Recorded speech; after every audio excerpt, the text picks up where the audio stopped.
জীবনে আমি বড় অবহেলিত। আমি যেন সবার সহানুভূতির পাত্র। ভালোবাসা পাইনি কখনো, পেয়েছি শুধু নিরাশার দুঃখ। হয়তো কখনো কারোর বন্ধু হয়ে উঠতে পারিনি, থেকেছি শুধুমাত্র উপেক্ষিত হয়ে। সাহায্য করেছি আমি অনেক মানুষকে, আর প্রতিদানে পেয়েছি শুধু বিদ্বেষ।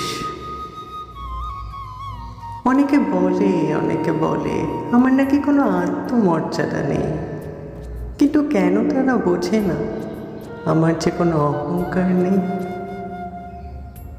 কাউকে কখনো আমি দূরে ঠেলে দিতে পারিনি, হাসি মুখে মেনে নিয়েছি তাদের দেওয়া সমস্ত যন্ত্রণা।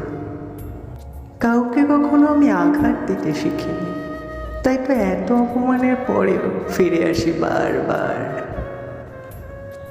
আচ্ছা, আমি কি কারোর ভালোবাসার যোগ্য নই? সেই যোগ্যতাও কি আমার নেই?